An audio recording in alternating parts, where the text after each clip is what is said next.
Kali ini Drakor akan membahas tentang drama-drama Korea, tentang yoja-yoja gitu, tentang keperempuanan. Di drama Coffee Prince, terus ada Sondok Yonghwa atau Queen Sondok, lalu juga ada Love in the Moonlight, terus dan lain-lain, pokoknya masih banyak lagi kan, Sam.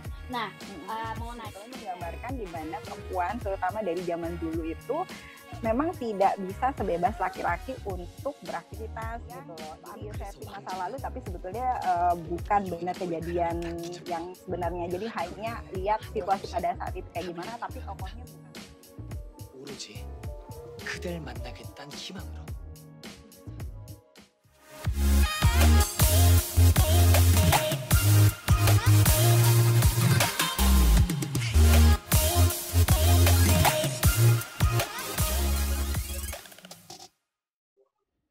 Annyeonghaseyo Drakor Lovers, balik lagi sama aku Mile di Drakorlogi.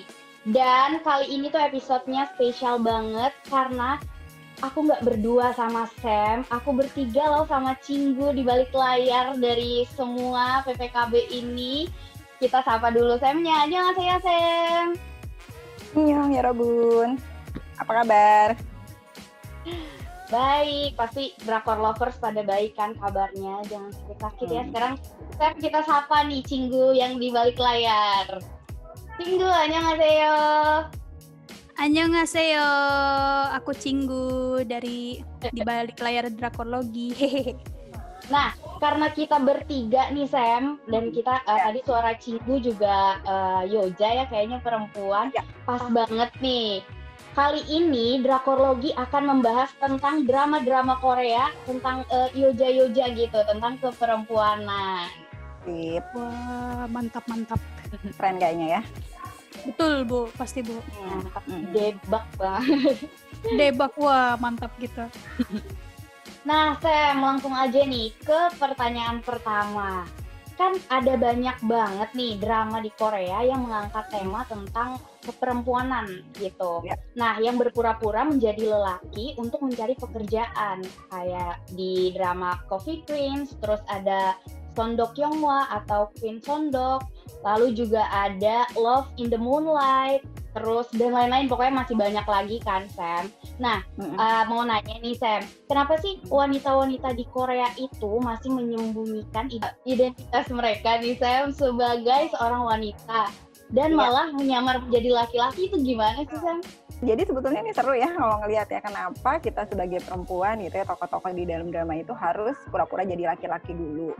Nah ini sekarang sebetulnya belum lama ada, meskipun itu bukan Korea ya, kayak Mulan juga kan ceritanya begitu. Nah ini sebetulnya menggambarkan di mana perempuan terutama dari zaman dulu itu memang tidak bisa sebebas laki-laki untuk beraktivitas gitu loh. Jadi misalnya mau belajar gitu, kan nggak perempuan nggak sekolahnya kesempatannya nggak sama kayak laki-laki gitu ya. Terus banyak deh cerita-cerita yang misalnya sebetulnya perempuan itu punya kemampuan yang nggak juga jelek gitu, jadi punya kemampuan yang luar biasa, tapi karena situasi masanya pada saat itu tidak memungkinkan perempuan untuk misalnya jadi seorang raja atau jadi seorang pelukis misalnya, kan ada ya cerita gitu ya, atau dia menjadi scholar kalau zaman dulu istilahnya gitu. Jadi mau belajar mau apa tuh perempuan nggak bisa gitu. Nah makanya perempuan-perempuan yang luar biasa itu tadi ya terpaksa karena memang udah ada di dalam dirinya, dia ingin menjadi sesuatu, memang dia punya bakat di dalam bidang itu ya,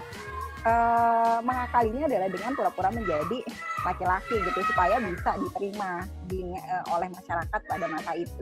Nah yang serunya sebetulnya waktu ngeliat yang Coffee Prince gitu, kayaknya zaman sekarang udah jarang ada yang perempuan terpaksa harus pura-pura jadi laki-laki.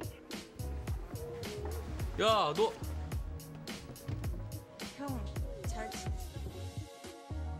gitu kan ya. Tapi ternyata di drama Korea itu kok masih ada, ini kenapa gitu, apa memang perempuan di Korea itu masih belum bisa seperti laki-laki. Nah ternyata kalau kita kulik-kulik nih ya, perempuan di Korea memang sekarang sudah agak lebih baik daripada dulu. Misalnya mereka udah ada presiden perempuan gitu ya, kayak kita Megawati, meskipun Indonesia lebih menang lebih duluan gitu ya, di Korea kan udah pernah gitu perempuan jadi presiden. Tapi kalau di tingkat kayak di perusahaan gitu ya, perempuan itu masih belum bisa punya level yang sama dengan laki-laki gitu. Jadi kalau misalnya laki-laki biasanya cepet nih senjingnya gitu ya, naik pangkat, perempuan itu biasanya agak lama gitu ya. Terus kalau biasanya juga suka kalau nanya ke perempuan suka ditanya dulu, kamu udah punya pacar belum, ada rencana menikah atau tidak, dan seterusnya. Kenapa? Kalau udah nikah nih biasanya kayak pimprov kita ya kayak produser ini kan dia punya anak gitu, jadi harus bisa menyiasati kalau sudah punya anak gimana ngurusin keluarga dan segala macam. Dan katanya biaya untuk perempuan itu biasanya agak lebih besar karena kan mereka harus ngasih tunjangan melahirkan gitu ya, terus harus ngasih cuti, dan akhirnya kalau tugas itu biasanya dipegang oleh laki-laki kan itu dia akan jalan terus. Tapi kalau perempuan dia habis melahirkan, habis apa terus nanti keputus, jadinya nggak bisa cepat seperti yang laki-laki gitu. Jadi situasinya seperti itu, makanya saya rasa masih ada tuh drama ini coba menyampaikan perempuan-perempuan yang akhirnya terpaksa untuk pura-pura jadi laki-laki supaya bisa diterima, dan motifnya sih kebanyakan ya ekonomi gitu. Gitu Milay. Bener banget nih. Drakor lover juga nih, aku dengar juga nih Sam, katanya tuh Coffee Prince tuh pengen di remake, jadi bentuknya jadi jadul gitu. Betul. Siapa yang fans sama Gong Yoo? Saya Bu Cinggu ngefans banget, iya. Wow. Ngikutin banget drama-drama Coffee Prince mau di remake. Iya betul Bu Eva, makanya pas Coffee Prince mau di remake saya langsung nostalgia Bu, langsung nonton udah. Iya Bu, langsung betul Bu. Berarti kamu nih Cinggu seumuran saya dong ya, karena ngefansnya orang yang sama lu. Oh iya dong. Saya mau banget udah seumuran, aduh. Apa Ibu? Awet muda Bu, awet muda. Amin. Mila juga awet muda ya Mil, semoga Mil. Kamu jangan ikutin saya cepet-cepet Milay, berarti nanti kamu awet tua. Gimana Milay? Ada ini lagi nggak, kamu ada pertanyaan lagi nggak soal perempuan? Kamu perempuan bukan sih loh? Bu, udah pakai make up Bu. Cinggu aja juga pakai make up ini sekarang. Oh iya. Tapi nggak mau memperlihatkan jati diri juga, kamu sama persis dong kayak yang di tokoh itu. Waduh, kan di balik layar, betul. Oh iya. Diam-diam Bu. Ya. Iya betul Bu, betul sekali. Nih kan dalam drama Sinip Sagon Go Haryong yang rookie historian Go Haryong itu kan digambarkan bahwa banyak perempuan yang lebih tertarik pada buku romansa daripada buku ilmu pengetahuan. Nah, sebenarnya pada masa itu seberapa tinggi sih minat perempuan untuk menambah ilmunya gitu? Apa ada pengaruhnya dari diskriminasi yang dialami perempuan pada saat itu? Gimana tuh, Sam? Ini terlepas bahwa drama itu beneran atau enggak ya, karena kan ada juga banyak drama yang ambil setting masa lalu tapi sebetulnya bukan benar kejadian yang sebenarnya, jadi hanya lihat situasi pada saat itu kayak gimana tapi tokohnya bukan real. 오로지 그댈 만나겠다는 희망으로. Jadi ada yang real kayak Song Do Kyo-wang itu kan real emang ada, tapi ada juga yang enggak gitu. Nah, kalau untuk kembali ke sini sebetulnya nih kalau kita lihat sastra, kamu ingat waktu belajar munasah gitu ya, ada masa di mana sebetulnya perempuan itu punya perhatian yang besar sekali terhadap belajar, terutama sastra gitu ya. Kenapa seperti itu? Karena memang perempuan itu karena sesuatu yang ditekan itu kan, yang dilarang itu malah bikin orang jadi tertarik untuk mau gitu. Jadi kayak anak kecil nih mau permen, kita larang kan malah makin dilarang, malah makin gue penasaran pengen permen gitu kan ya, makin nggak boleh makin. Nah, perempuan juga waktu itu makin tidak boleh untuk belajar, jadi makin kemauan untuk belajar itu jadinya makin tinggi malah gitu. Nah, kita bicara soal Shijō misalnya, itu banyak banget sebetulnya pengarang Shijō yang orang luar biasa. Dan kenapa Shijō waktu itu ngetren? Karena buat belajar Hansi gitu, buat belajar Hanja kan yang boleh hanya kalangan atas, yang ban. gitu. Nah orang bawah itu nggak punya akses terhadap Hanzi karena susah tuh belajar Hanzanya ya. Nah akhirnya ada Hangul, terus ada juga Idu, tulisan yang disederhanakan dari si Hangul itu. Nah perempuan-perempuan ini justru yang jadinya kayak dapat, wah ini kesempatan gue buat belajar nih gitu. Jadi akhirnya banyak yang suka untuk baca-baca yang kayak cerita-cerita. Nah si Jo ini juga itu kan sebetulnya mencantumkan cerita-cerita tentang perempuan gitu ya. Penulisnya banyak perempuan, walaupun karena lagi-lagi soal perempuan, karena dia perempuan, sisa-sisa dari hasil karya yang perempuan itu nggak banyak ketemu sekarang gitu, nilainya sayang banget gitu. Kayak Wang Jini ya, dia kan tulisannya banyak sebetulnya si Jo-nya, tapi yang tersisa sekarang itu nggak sampai 100 kan gitu. Paling cuma tinggal 80, padahal tulisannya konon bisa ada 300, banyak nih gitu. Kalau dari Cinggu gimana? Cinggu udah nonton belum yang drama Rookie Historian nih?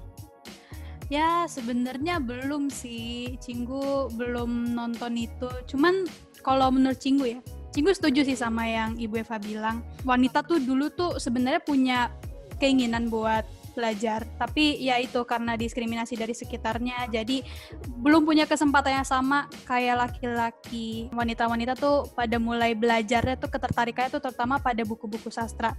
Buku-buku kayak buku sastra tuh bisa jadi salah satu jembatan untuk pengetahuan yang lain. Soalnya kalau yang Cinggu tahu, sastra itu kan ada banyak genre, ada banyak hal-hal yang bisa diomongi di sastra. Jadi selain memberikan pengetahuan, mungkin bisa jadi memperkaya ilmu-ilmu mungkin bagi perempuan-perempuannya. Ya walaupun yang tadi dibilang sama Bu Eva juga ya, kalau perempuan itu tuh masih belum punya kesempatan yang sama buat mendapatkan pendidikan yang sama seperti laki-laki. Gitu sih kalau dari Cinggu. Oke nih Sam, kita lanjut aja nih ke Next Jilmun. Jadi kan ada beberapa drama nih, seperti Sondok Kyungwa, terus Itaewon Class, sama Himsen Yoja yang Do Bongsun, yang Strong Woman Do Bongsun tuh pasti aku suka drama banget cover imut, terus dia strong gitu kan. Nah kan udah mulai dari situ tuh dramanya udah mulai menunjukkan sosok yang wanita powerful gitu ya Sam. Nah, menurut Sam nih, apakah drama-drama seperti itu tuh mempresentasikan bahwa masyarakat Korea sudah mulai menyetarakan kependudukan antara pria dan wanita, atau apakah wanita tuh masih dianggap sebagai minoritas di Korea gitu Sam? Gimana sih kan?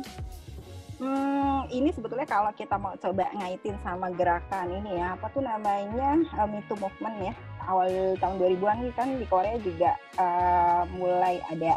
Walaupun kalau dibanding sama di Amerika agak sedikit telat sih, tapi tetap ini satu hal yang sangat luar biasa sekali di negara yang bisa dibilang Konfusianismenya kan kuat ya, malah konon lebih kuat daripada yang dari asalnya dari Cina gitu. Jadi ini sebetulnya satu langkah yang sangat bagus gitu, bahwa upaya untuk menyetarakan posisi perempuan itu sudah semakin tinggi. Dan tentunya kan kita nih bicara soal media, kita bicara soal perspektif masyarakat, soal budaya yang nggak bisa berubah cepat gitu, pasti kan perlu waktu, proses yang lama. Nah, adanya isu-isu ini di dalam drama menurut saya salah satu langkah yang sangat luar biasa gitu untuk bisa makin membuat perempuan jadi lebih punya posisi yang hebat gitu ya. Jadi contohnya aja nih sekarang di Korea Selatan juga kan Menteri Luar Negerinya perempuan, keren banget. Saya juga suka banget sama dia gitu. Dan ini sama kan sama Menteri kita Retno, sama-sama perempuan gitu. Jadi di tingkat internasional pun perempuan sekarang di Korea juga sudah mulai makin diterima. Jadi saya rasa drama itu juga bisa dibilang merepresentasikan situasi Korea saat ini. Walaupun tentu masih perlu waktu lagi untuk bisa benar-benar membuat perempuan gitu berani untuk misalnya bilang tidak terhadap abusement gitu ya, terhadap body shaming yang menurut saya di Korea masih berat gitu, masih banyak dan masih yang kata tuh kebanyakan perempuan kalau ke body shaming gitu, dan itu perlu waktu saya rasa. Tapi drama punya peran yang besar, mudah-mudahan kedepannya makin lebih baik gitu, nggak di Indonesia nggak di Korea gitu. Nilai tanggapan terakhir Setuju 100% sama Ibu Eva. Kan tadi Ibu Eva bilang kan lewat drama ini tuh apa ya, istilahnya pandangan orang tentang perempuan itu kan udah mulai lebih meningkat lah gitu, lebih kualitasnya lebih, walaupun ya masih perlahan. Saya jadi keinget yang tadi Bu Eva bilang sebelumnya, ada presiden ya Bu, Park Geun-hye bukan Bu? Park Geun-hye. Ya, Anak nah itu Park tuh, Ji. itu tuh saya lumayan ini sih Bu, pas tahu ternyata di Korea ada presiden perempuan pertama gitu ya Bu, saya langsung kayak wah, berarti udah apa ya, kalau menurut Cinggu tuh pertanda kalau kedudukan wanita tuh sudah mulai, istilahnya ya, mulai diperhitungkan gitu. Betul nggak Bu kira-kira kalau bilang diperhitungkan? Ya Bu, bisa. Terus saya juga ngelihat kalau di drama-drama itu tuh emang udah mulai banyak isu-isu keperempuanan yang mulai diangkat, dan menurut saya itu emang bagus sih Bu buat penonton-penonton juga, jadi biar lebih aware sama perihal-perihal kayak gini sih Bu. Setuju sama Ibu Eva. Kedengeran suara hujan ya, ini sini hujan badai. Waduh, Sama. Wah, jadi di rumah Cinggu adem ayep nih. Di Wah, rumah Cinggu adem. Iya dong. Kawasan berbeda. Betul. Nah, oke deh kalau gitu Drakor Lovers. Tadi kan udah ngobrol-ngobrol nih sama Cinggu dan juga Sam. Itu menarik banget kan tentang yoja-yoja, gimana sih pandangan wanita nih di Korea gitu loh. Nah, oke deh. Jadi episode perempuan kali ini sampai sini dulu. Dalam episode mana ya? Annyeong.